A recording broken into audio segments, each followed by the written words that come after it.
Friends, हम पढ़ रहे थे राजस्थान का इतिहास। राजस्थान के इतिहास के अंतर्गत राजस्थान की कला और संस्कृति का टॉपिक हम पढ़ रहे थे। उसके अंदर लोक देवता पढ़ रहे थे। आज लोक देवता का एक वीडियो और अंतिम वीडियो आ रहा है। इस वीडियो में 4-5 देवता के बारे में हम लोग पढ़ेंगे।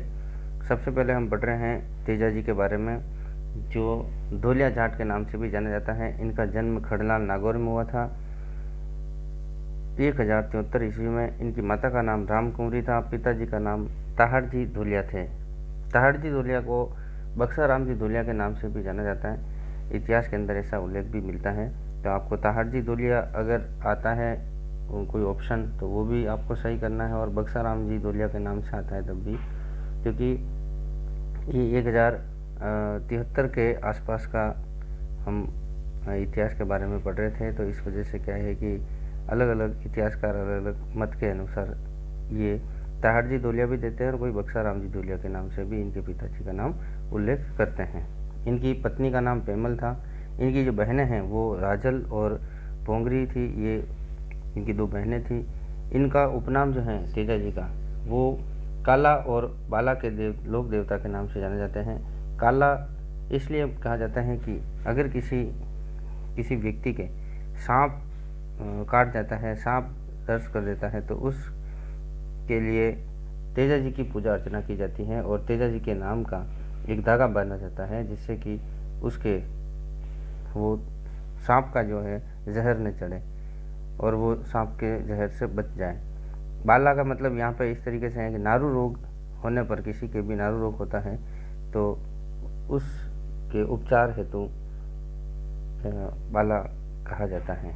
नारू रोग ठीक करने के ये देवता माने जाते हैं। कृषि उपकारक लोक देवता माने गए हैं। कृषि उपकारक देवता माने गए हैं। गायों के जो मुक्तिदाता माने गए हैं। नागों के देवता माने गए हैं। इनके जो मंदिर हैं वो काफ़ी ज़्यादा प्रसिद्ध मंदिर हैं, जैसे सेंदरिया मसूदा अजमेर के पड़ता है।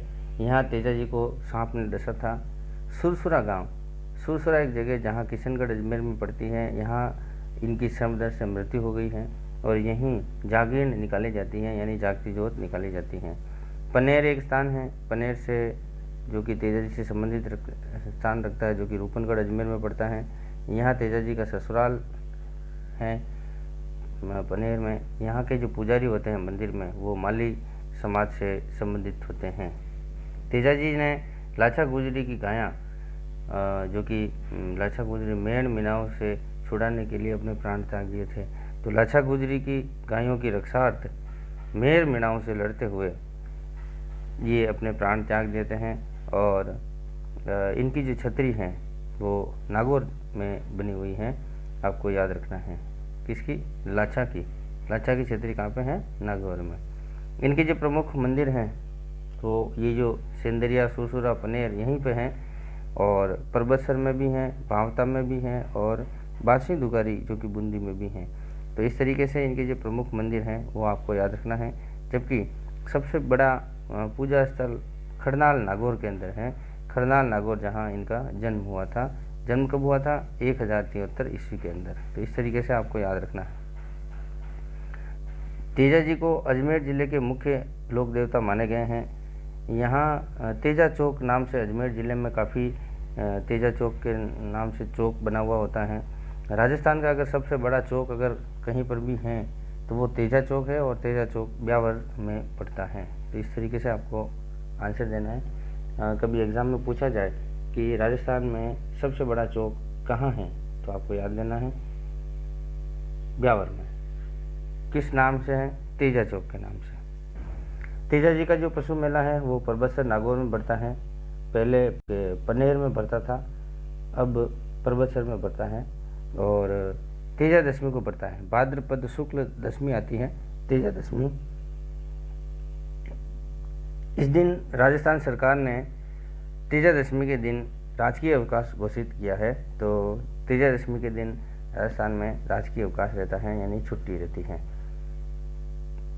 आमदनी की दृष्टि से राज्य का सबसे बड़ा पशु मेला जो है वो तेजा जी का मेला ही है। इस तरीके से आपको याद रखना है। जबकि मल्लीनाथ जी के मंदिर के यहाँ पे पशु मेला बढ़ता है। राव मल्लीनाथ जी पशु मेला दिलवाड़ा के अंदर बढ़ता है, जो राजस्थान का सबसे ज़्यादा पशु यहाँ आते हैं और पशुओं की बिक्री सबसे ज़्यादा यहीं पे होती है, क्रय विक्रय यहीं पे होता है। और राजस्थान का सबसे प्राचीन मेला भी मल्लिनाथ जी का मेला माना जाता है, जबकि राजस्थान का सबसे बड़ा पशु मेला अगर पूछा जाए तो तेजाजी का। सबसे ज़्यादा पशु कहाँ आते हैं? मल्लिनाथ जी के, और सबसे बड़ा पशु मेला तेजाजी का। तो इस तरीके से आपको आंसर देना है, और ये कन्फ्यूजन वाले जो भी आंसर होते हैं वो मैंने आपको एक साथ दे रहा हूँ, तो आपको थोड़ा सा समझ में आ जाएगा।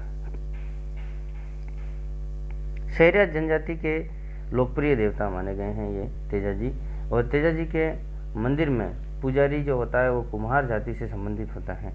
अभी मैंने एक पिछला थोड़ा सा आपको एक और जाति से संबंधित बताया था कि पनेर के अंदर जो रूपनगढ़ पनेर में तेजाजी का जो मंदिर है, वहाँ माली समाज का जो पुजारी होता है, जबकि शहरिया जनजाति के लोगों के लोकप्रिय देवता हैं, और जितने भी बाकी मंदिर हैं उनमें पुजारी कुमार जाति के होते हैं। तेजाजी के मंदिर के अंदर जो पुजारी होता है वो घोड़ला कहलाता है। इस तरीके से भी आपको याद रखना है, और वो सर्पदंश का इलाज करता है। किसका?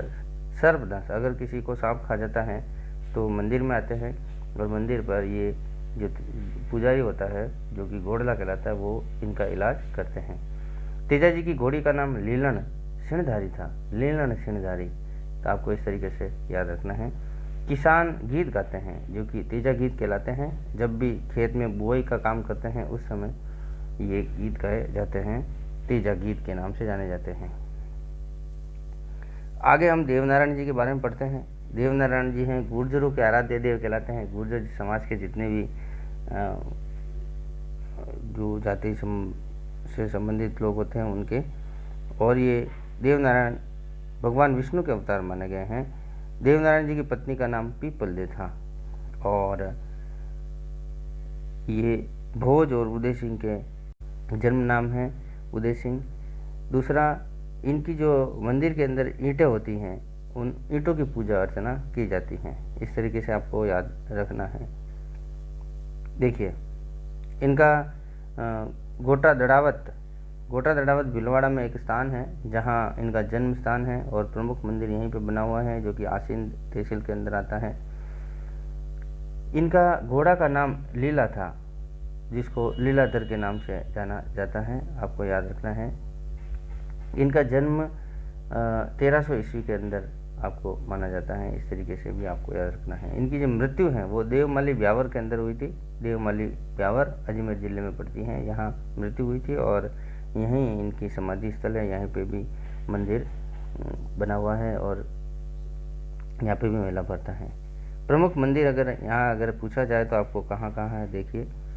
गोटा दड़ावत आसीन, अभी मैंने बताया था, भीलवाड़ा जिले के अंदर आता है, खारी नदी के किनारे बना हुआ है। देवमाली जो कि ब्यावर है, जहाँ इनकी मृत्यु हुई थी, समाधि स्थल है यहाँ पे। दूसरा मंदिर यहाँ पे है। तीसरा, देव जोधपुरिया, यहाँ पे धाम है जो कि निवई टोक में पड़ती है, देव जोधपुरिया। चौथा, देव डूंगरी चित्तौड़गढ़ में भी हैं, और पांचवा, नगला जहाज भरतपुर के अंदर। ये इनके प्रमुख 5 मंदिर हैं। इस तरीके से आपको याद रखना है। इनकी पड़ या फड़ भाजते समय गुर्जर जाति के जो भोपे होते हैं वो जंतर वाद्य यंत्र बजाते हुए इनकी पड़ और फड़ का वाचन किया जाता है। वाचन कौन करते हैं? गुर्जर जाति के भोपे।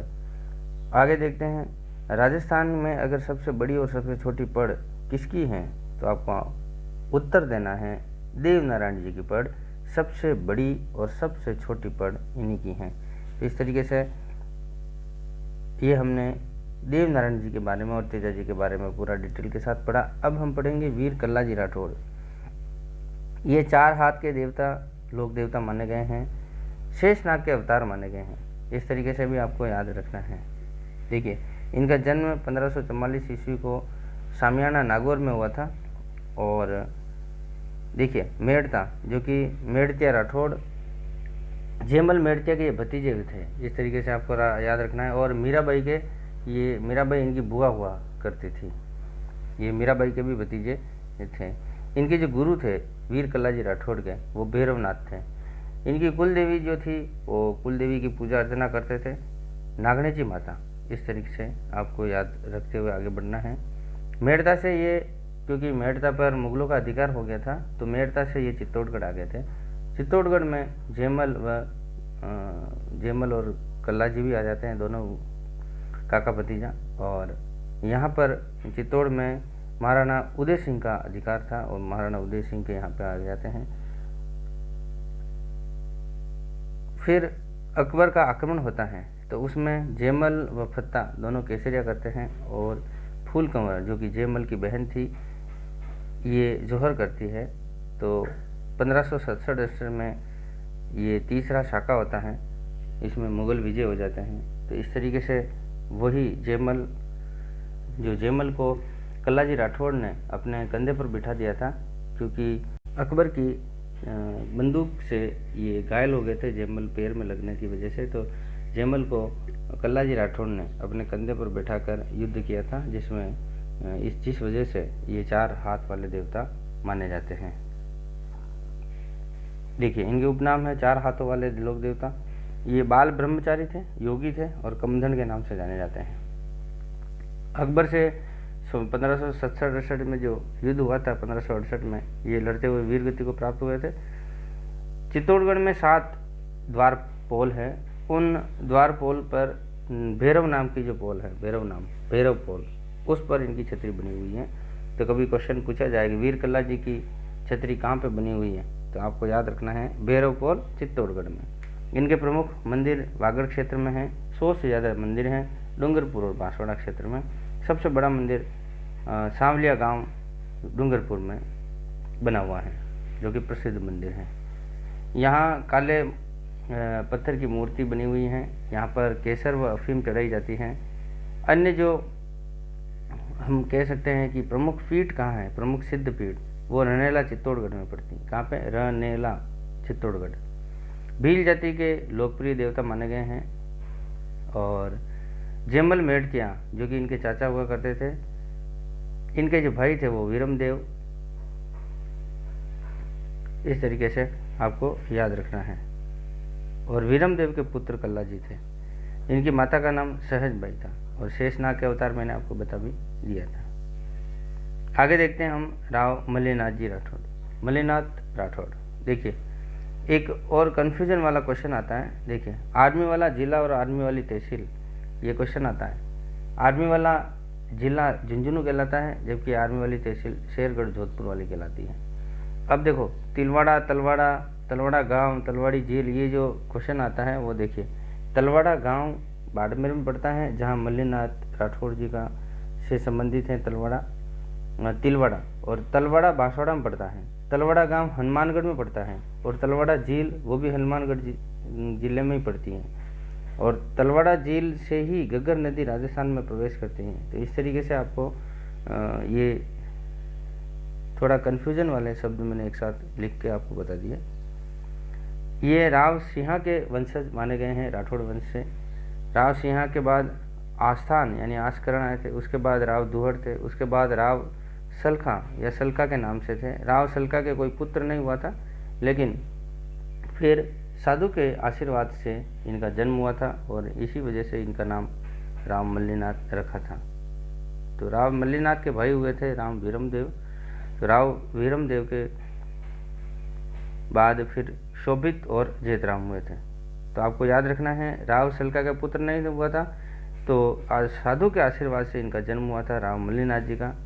इस तरीके से आपको याद रखना है। फिर कालांतर में जैसे जैसे समय बीतता गया तो फिर इनकी रानी थी रूपादेव, जो कि एक संत के रूप में जानी जाती थी।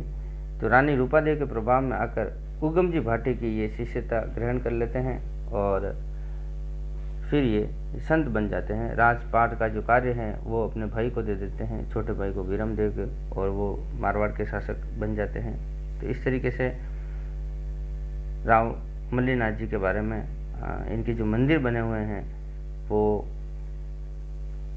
राव मल्लीनाथ जी के जो मंदिर हैं और राव रानी जो रूपादे हैं उनके जो मंदिर बने हुए हैं, दोनों की समाधि हैं।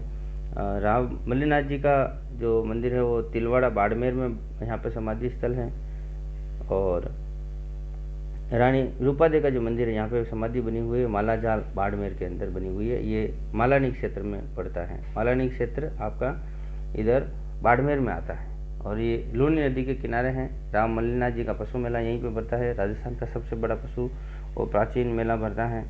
सर्वाधिक क्रय विक्रय यहीं पे होते हैं। चैत्र शुक्ल पक्ष के अंदर 15 दिनों में ये मेला भरता है। इस तरीके से आपको राम मल्लीनाथ जी के बारे में याद रखना है। अब हम पढ़ते हैं तल्लीनाथ जी के बारे में। देखिए तल्लीनाथ जी के बारे में, तल्लीनाथ जी राठौर, इनका मूल नाम गामदेव राठौर था। इनका जन्म शेरगढ़ जोधपुर में हुआ था।